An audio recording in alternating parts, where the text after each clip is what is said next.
Greetings, this is Griff Ruby, the Nostalgia Catholic, with another Isaac Asimov short story, which now appears in an issue of Analog, the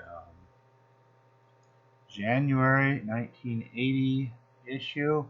This, of course, Analog being the descendant at that time of what had originally been Astounding Stories before he ever published in it, or Astounding Science Fiction.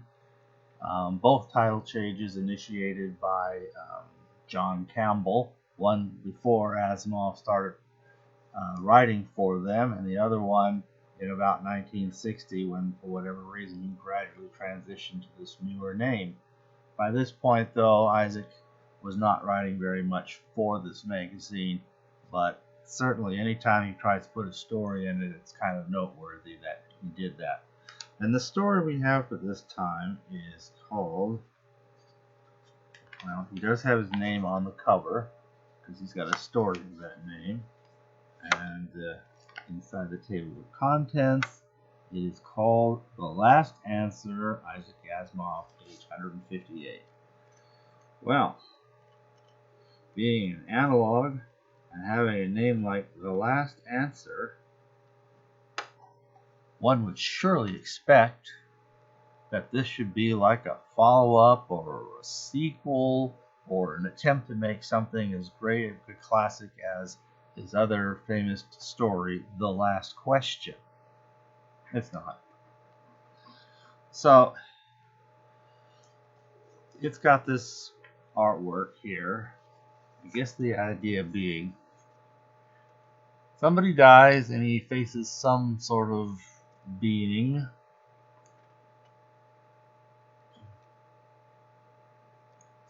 I don't know. Was really only interested in one thing.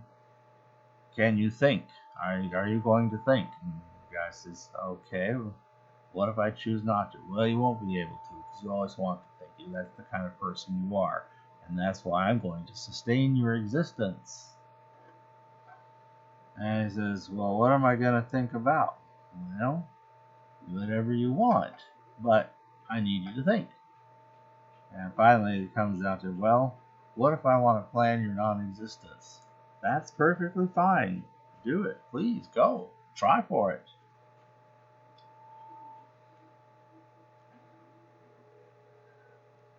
I don't know.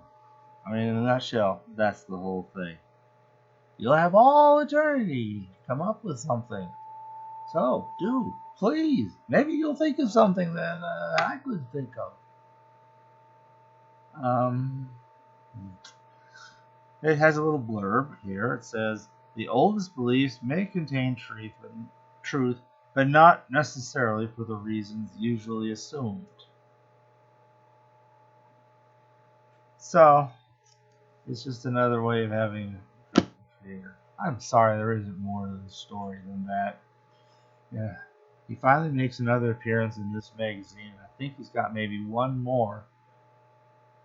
Some few more years beyond this. One more that I know of. And I don't know. I hope the next one's a more interesting story. This one, like I said, is just kind of a, well, it's got a dialogue. I guess some of the dialogue's kind of fun how it lists, how it follows through. Let's take a look at this here.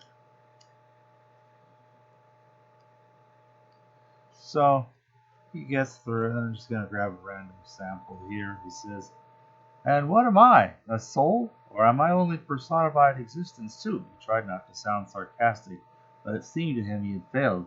He thought then, fleetingly, of adding that you were grace or holy one or something to counteract the sarcasm, and couldn't bring himself to do so, even though for the first time in his existence he speculated on the possibility of being punished for his insolence, or sin, or hell, or whatever that might be like. The voice did not sound offended. You are easy to explain, even to you. You may call yourself a soul if that pleases you.